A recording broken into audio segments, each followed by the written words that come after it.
My demand was that in this Shahi Idgah Masjid there are a lot of signs and symbols of Hindu temple, and to know the actual factual position an advocate commissioner panel is required, and therefore the honorable court has accepted my application, allowed my application, and this order has been passed today. Hindu पक्ष का दावा है कि ये तस्वीरें शाही ईदगाह के अंदर की हैं। मस्जिद की दीवारों पर ओम और कमल के निशान का दावा किया जा रहा है। इनमें से कुछ तस्वीरें बहुत साल पुरानी बताई जा रही हैं। 1953 में ईदगाह के पास खुदाई के दौरान की है ये तस्वीर जो आप देख रहे हैं। खुदाई के दौरान कई ग्रह विग्रह भी मिले हैं। हिंदू पक्ष के मुताबिक कोर्ट कमीशन की कार्रवाई के दौरान भी ऐसी ही तस्वीरें और सबूत मिलेंगे।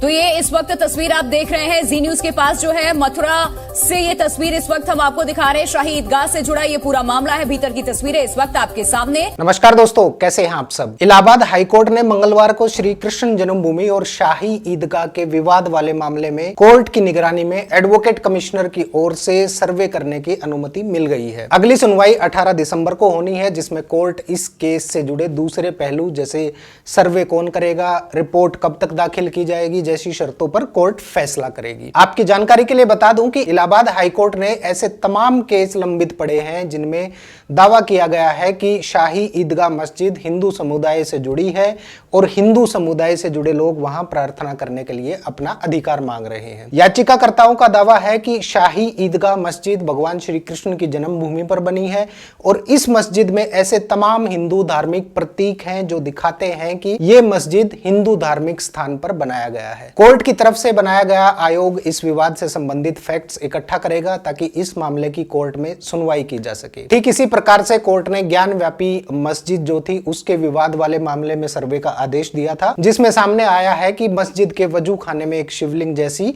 बेलनाकार चीज मिली है और सर्वे रिपोर्ट के आधार पर कोर्ट ने उस एरिया को सील कर दिया है। ये तो है श्री कृष्ण जन्मभूमि और ईदगाह विवाद का ताजा अपडेट, लेकिन बहुत सारे लोग इस विवाद के बारे में नहीं जानते होंगे। आज की इस वीडियो में हम बात करेंगे इस पूरे विवाद के बारे में और जानेंगे वो सभी फैक्ट्स जिनको लेकर यह विवाद पैदा हुआ है और कोर्ट तक पहुंच गया है। सबसे पहले इस विवाद के लीगल फैक्ट्स जान लेते हैं। इलाहाबाद हाईकोर्ट में दायर एक याचिका में कहा गया है कि मस्जिद के परिसर में एक कमल की आकृति का खंबा और शेषनाग की तस्वीर उपस्थित है। इसके साथ ही याचिका में बताया गया है कि खंबे के नीचे हिंदू धर्म की प्रतीक माने जाने वाली नक्काशी भी दिखाई दे रही है। आपकी जानकारी के लिए बता दूं कि मई 2023 में मथुरा विवाद से जुड़े सारे मामलों को इलाहाबाद हाईकोर्ट ने अपने पास ट्रांसफर कर लिया था। केस ट्रांसफर होने से पहले सिविल कोर्ट में फरवरी 2020 में एक याचिका दायर की गई थी कि शाही ईदगाह मस्जिद भगवान श्री कृष्ण की जन्मभूमि के ऊपर बनी हुई है, इसलिए उसे वहां से हटाया जाना चाहिए और साथ ही इस जमीन को लेकर 1968 में जो समझौता हुआ था उसको भी अवैध बताया गया है। लेकिन फरवरी 2020 में दायर की गई याचिका पर सिविल कोर्ट ने सुनवाई करने से इनकार करते हुए 30 सितंबर 2020 को इस याचिका को खारिज कर दिया था। याचिका खारिज करने के पीछे कोर्ट का तर्क था कि याचिकाकर्ता कृष्ण विराजमान के अनुयायी हैं और कृष्ण विराजमान खुद केस नहीं लड़ सकते। इसके बाद हिंदू पक्ष ने मथुरा जिला कोर्ट में रिवीजन पिटीशन फाइल किया था, जिसके बाद मथुरा कोर्ट ने याचिका को स्वीकार करते हुए सिविल कोर्ट को इस मामले पर सुनवाई करने का निर्देश दिया था। लेकिन आपको जानकर हैरानी होगी कि यह मामला सिर्फ साल 2020 से शुरू नहीं हुआ था, बल्कि इसकी जड़ें सालों पुरानी है। आइए इसके इतिहास को भी जान लेते हैं एक बार। आज के समय की बात करें तो मथुरा के कटरा केशव देव इलाके को हिंदू देवता श्री कृष्ण का जन्म स्थान माना जाता है और यहां श्री कृष्ण जी का मंदिर भी बना हुआ है और इसी मंदिर के परिसर से सटी है शाही ईदगाह मस्जिद।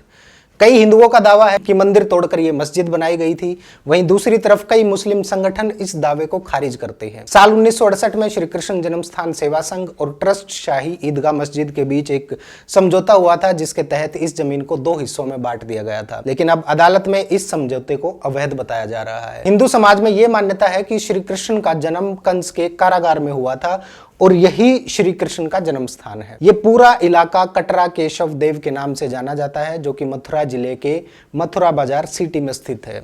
कहा जा रहा है कि भगवान श्री कृष्ण के वास्तविक जन्म स्थान की 13.37 एकड़ जमीन के एक हिस्से पर अवैध तरीके से मस्जिद बनाई गई है। हिंदू पक्ष का कहना है कि श्री कृष्ण जन्म स्थान सेवा संघ और ट्रस्ट शाही ईदगाह मस्जिद के बीच जो 1968 में समझौता हुआ था वो अवैध था, उसे खारिज किया जाए और कटरा केशव देव जमीन को भगवान श्री कृष्ण को वापस दिया जाए। इसके साथ ही मुसलमानों को वहां जाने से रोका जाए और इस जमीन पर ईदगाह मस्जिद का जो ढांचा बना हुआ है उसे भी हटाया जाए। इस पूरे मामले में भगवान श्री कृष्ण विराजमान सखी रंजना अग्निहोत्री के जरिए, अस्थाना श्री कृष्ण जन्मभूमि सखी रंजना अग्निहोत्री के जरिए रंजना अग्निहोत्री, प्रवेश कुमार, राजेश मणि त्रिपाठी, करुणेश कुमार शुक्ला, शिवाजी सिंह और त्रिपुरारी तिवारी याचिका करता है और यूपी सुन्नी सेंट्रल वक्फ बोर्ड, ईदगाह मस्जिद कमेटी, श्री कृष्ण जन्मभूमि ट्रस्ट और श्री कृष्ण जन्म स्थान सेवा संस्थान दूसरे पक्ष करता है। अब बात आती है कि यह पूरा विवाद आखिर शुरू कहां से हुआ।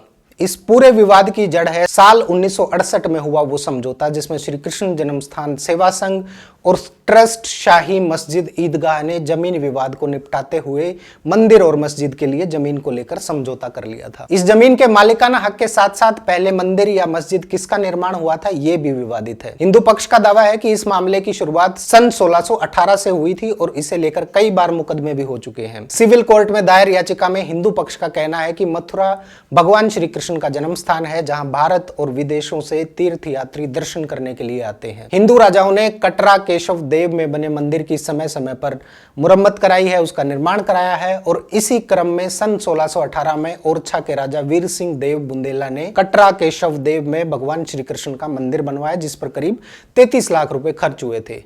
कुछ किताबों के हवाले से हिंदू पक्ष का दावा है कि मुगल शासक औरंगजेब ने साल 1658 से 1707 के बीच कई सारे धार्मिक स्थानों को और मंदिरों को तोड़ने का आदेश दिया था और साल 1669 से 70 के दौरान कटरा केशवदेव मथुरा के श्री कृष्ण मंदिर को भी तोड़ने का आदेश दिया था।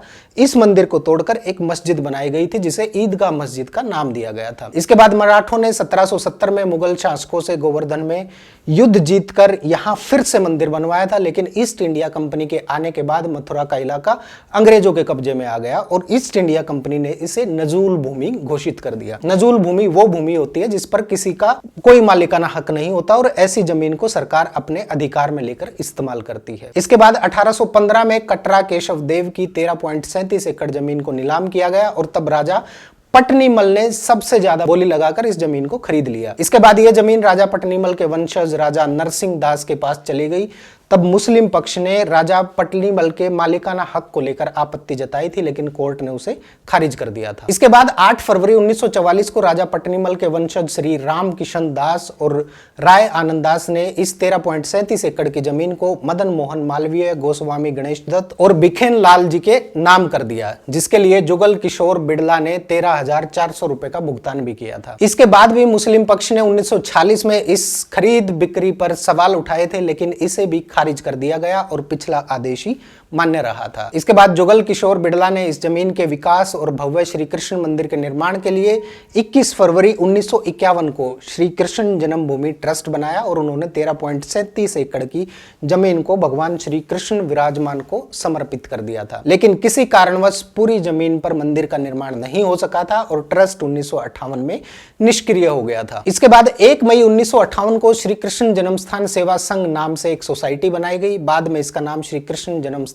सेवा संस्थान कर दिया गया था। याचिका में कहा गया है कि सोसाइटी पूरी तरह से ट्रस्ट से अलग थी और इसके बाद ट्रस्ट की ओर से कार्रवाई करने का कोई अधिकार नहीं था। इसके बाद मुस्लिम पक्ष ने जमीन को लेकर फिर से कोर्ट में अर्जी दाखिल की। उस समय श्री कृष्ण जन्मभूमि सेवा संघ और ट्रस्ट शाही ईदगाह मस्जिद के बीच विवाद था। बाद में 1968 को दोनों पक्षों के बीच समझौता हो गया और इस समझौते में जमीन के कुछ हिस्से को ट्रस्ट शाही ईदगाह मस्जिद को दे दिया गया। वहीं जमीन के कुछ हिस्से से वहां बसे धोसी मुसलमानों को हटाया गया और वो हिस्सा मंदिर के पक्ष में आया था। अब याचिकाकर्ता के मुताबिक समझौता करने वाली सोसाइटी को समझौता करने का कोई अधिकार नहीं था और ना ही इस समझौते में श्री कृष्ण जन्मभूमि ट्रस्ट को पक्ष बनाया गया था, जिसके कारण यह समझौता पूर्णतः अवैध बताया जा रहा है। श्री कृष्ण जन्मभूमि और ईदगाह मस्जिद विवाद में उपासना स्थल अधिनियम 1991 का भी बार बार जिक्र आता है, जिसके मुताबिक भारत में 15 अगस्त 1947 को जो धार्मिक स्थान जिस स्वरूप में था वो उसी स्वरूप में रहेगा,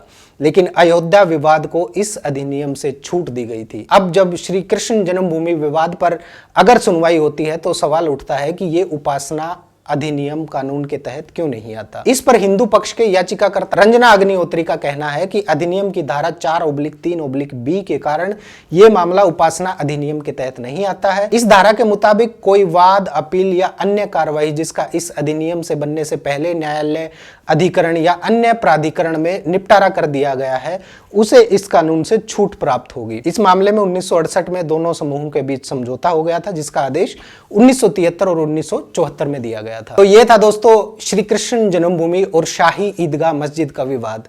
इस पूरे मामले के तथ्यों, दलीलों और जमीन के इतिहास को ध्यान में रखते हुए आप लोगों को क्या लगता है कि जमीन का मालिकाना हक किसके पास होना चाहिए, और क्या 1968 का जो समझौता था वो वाकई में अवैध माना जाएगा? नीचे कमेंट करके जरूर बताइएगा। नमस्कार।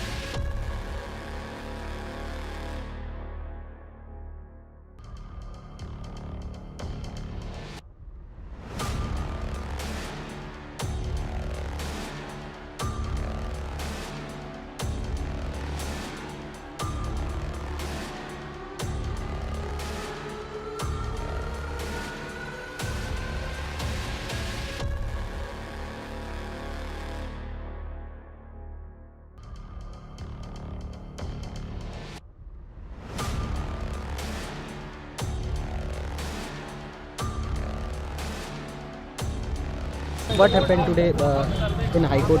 Today, the Honorable Allahabad High Court has allowed our application where we had demanded for a survey by Advocate Commissioner, and the Honorable High Court has rejected the arguments of Shahid Ga Masjid, where they have said that 7/11 application should be decided first and Advocate Commission should not be decided. That argument has been rejected.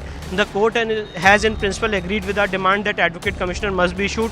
Who will be the Advocate Commissioner, whether it will be a 3-member panel, what will be the timing of Advocate Commissioner, what will be the modalities, all these things will be decided on 18 December. What demanding by you? My demand was that in this Shahid Ga Masjid there are a lot of signs and symbols of Hindu temple, and to know the actual factual position an Advocate Commissioner panel is required, and therefore the Honorable Court has accepted my application, allowed my application, and this order has been passed today.